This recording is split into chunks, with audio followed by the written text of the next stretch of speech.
दोस्तों नमस्कार, मैं हूं प्रकाश पांडे और आप देख रहे हैं सलाम इंडिया न्यूज। दोस्तों, भारत और रूस हमेशा से ही एक दूसरे के मित्र देश एवं सहयोगी देश रहे हैं और जिसके कई उदाहरण भी देखे जा सकते हैं। आपने भी कभी ना कभी ये जरूर सुना होगा कि एक बार रूस भारत के लिए पूरी दुनिया से लड़ने को तैयार हो गया था।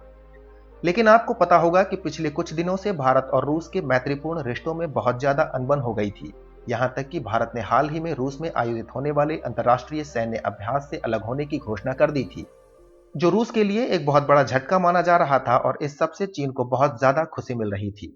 दोस्तों, दरअसल कुछ दिनों पहले रूस की सरकारी मीडिया से एक बात निकलकर सामने आई थी जिसने भारत को बहुत नाराज कर दिया था और नाराज होने वाली ये बात भी थी। रूस को भारत बहुत ही रिलायबल दोस्त मानता आ रहा है और रूस के मीडिया से जो खबर निकल कर आई थी उस खबर के मुताबिक उसने एक ऐसा कदम उठाया था जिससे भारत की सुरक्षा को सीधा खतरा था। खबर यह है कि रूस और चीन मिलकर बहुत से डिफेंस प्रोजेक्ट पर काम कर रहे हैं, जिसमें से एक है नेक्स्ट जनरेशन सबमरीन बनाने का। लेकिन जो भारत को नाराज करने वाली खबर थी वो ये है कि चीन रूस की सहायता से बहुत बड़े स्तर पर एक ऐसा एयर डिफेंस सिस्टम बनाने पर काम कर रहा है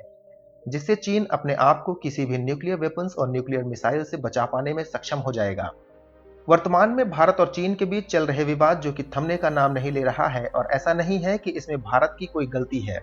इस विवाद के पीछे का कारण चीन ही है, क्योंकि चीन के सैनिक बार बार भारतीय सीमा पर घुसपैठ कर रहे हैं और ऐसा बिल्कुल भी नहीं है कि भारत के सैनिक चीन की सीमा के अंदर घुसपैठ कर रहे हों। इसी वजह से दोनों देशों के बीच युद्ध जैसे हालात बने हुए हैं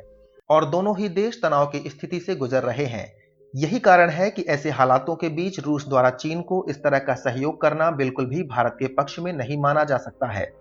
और रूस जो भारत का सबसे बड़ा सहयोगी देश माना जाता है, उसकी तरफ से ऐसे समय में चीन की मदद करना भारत को नाराज तो करेगा ही, पर शायद भारत द्वारा अपने सैनिकों को रूस में आयोजित युद्ध अभ्यास में भेजने से मना करने के इस रुख के बाद रूस को यह समझ आ गया है कि भारत चीन के साथ चल रहे विवाद में किसी भी तरह का कंप्रोमाइज करने के मूड में नहीं है। और भारत ने भी रूस को यह संदेश दे दिया है कि अगर चीन के साथ रूसी सहयोग ऐसे ही चलता रहा तो भारत रूस का साथ ज्यादा दिनों तक नहीं चलने वाला है। दोस्तों, रूस भी कभी नहीं चाहेगा कि भारत उससे अपने दोस्ती का हाथ पीछे खींच ले, क्योंकि रूस के हथियारों का सबसे बड़ा खरीदार देश भारत ही है, जिससे रूस को बहुत ज्यादा आर्थिक लाभ होता है। रूस के ऊपर लगे कई सारे इकोनॉमिक सेंसेशन के बाद से उसकी आर्थिक स्थिति खराब हो चुकी थी और कई सालों से रूस अपने हथियार बेचकर ही अपनी इकोनॉमी को चला रहा है। और भारत ने पिछले 3 से 4 सालों के भीतर ही रूस से लगभग 15 अरब डॉलर के हथियार खरीदे हैं। तो ऐसे में रूस कभी नहीं चाहेगा कि वो अपने इतने बड़े पार्टनर को खो दे। इसलिए अब रूस ने भारत को मनाने के लिए एक कदम आगे बढ़ाया है और अपनी नौसेना को युद्ध अभ्यास के लिए भेजा है भारतीय नौसेना के साथ में, और जिससे रूस ये संदेश देना चाहता है कि वो भारत के साथ है और उसकी सेना भारत के साथ खड़ी है।